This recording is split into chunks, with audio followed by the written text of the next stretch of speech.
భక్తివర్ణ ప్రేక్షకులకు శుభోదయం 15/3/2026 స్వస్తి శ్రీ చాంద్రమాన విశ్వావసునామ సంవత్సర ఉత్తరాయణం శశర్ ఋతువు పాల్గొన మాసం కృష్ణపక్ష ఏకాదశి ఆదివారం. ఏకాదశి రోజు ఉదయం 7:16 వరకు, అనంతర ద్వాదశి రేపు ఉదయం 7 చిల్లర వరకు కూడా ఉంది కాబట్టి చెప్పడం జరుగుతోంది. ఆదివారం శ్రవణ నక్షత్రం తెల్లవారుజామున 4:24 వరకు, వర్జం ఉదయం 7:15 నుండి 8:56 వరకు, దుర్ముహూర్తాలు సాయంత్రం 4:30 నుండి 5:18 వరకు దుర్ముహూర్తాలు. సూర్యోదయం 6:13, సూర్యాస్తమయం 6:06. అమృత గడియలు సాయంత్రం 5:24 నుండి 7:06 వరకు అమృత గడియలు. రాహుకాలం ఈరోజు సాయంత్రం 4:30 నుండి 6 గంటల వరకు రాహుకాలం. శుభ సమయం ఉదయం 6:30 నుండి 7:30 ఉదయ శుభకాలం. సాయంకాలం 3 గంటల నుండి 4 గంటల వరకు శుభకాలం. పరిగి యోగం ఉదయం 9:03 బాలువ ఉదయం 7:16, కౌలువ సాయంత్రం 6:55. ఈ రోజు దినారంభ చక్రంలో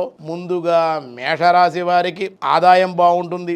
పెద్దలను కలుసుకుని కొన్ని ప్రయోజనాలు సాధించుకునే అవకాశం ఉంది. వృషభ రాశి వారికి సంతానం వల్ల అభివృద్ధి, సంతానం వల్ల ధనవృద్ధి, శుభవార్త శ్రవణము. మిథున రాశి వారికి తీర్థయాత్రలు, పుణ్యక్షేత్ర సందర్శనలు చేసే అవకాశం, శత్రు నివారణ కూడా, శత్రువులు మిమ్మల్ని చేసి భయపడే అవకాశాలు ఉన్నాయి. కర్కాటక రాశి వారి స్నేహితుల వల్ల సహాయ సహకారాలు అందుకుంటారు. దైవ కార్యాల్లో పాల్గొనే అవకాశం లేదు. దేవాలయ దర్శనాలు కూడా చేసే అవకాశం ఉంది. సింహరాశి వారి వృత్తి వ్యాపారాల్లో లాభాలు, స్త్రీ మూలకంగా లాభాలు కూడా ఉన్నాయి. కన్యారాశి వారికి ధనవృద్ధి, వ్యాపార వ్యవసాయ మూలికంగా లాభాలు, విద్యార్థిని విద్యయందు అభివృద్ధి, కొన్ని ప్రయోజనాలు కలుగుతాయి. తులారాశి వారి సంఘంలో ఉన్నతి, సన్మానాలు, ఉద్యోగస్తులు ప్రమోషన్ అవకాశాలు కూడా ఉన్నాయి. శుభవార్తలు కూడా వినే అవకాశం ఉంది. వృశ్చిక రాశి వారి మిత్రులు కలుసుకొనుట, కొన్ని ప్రయోజనాలు పొందే అవకాశం, ధనలాభం. ధనస్సు రాశి వారు ఉల్లాసంగా ఉంటారు. వివాహాది శుభకార్యాల్లో పాల్గొనే అవకాశం. మకర రాశి వారికి ఉద్యోగ వ్యాపారాల్లో అన్ని రంగాల వారికి అనుకూలం. కుంభరాశి వారి ఆకస్మిక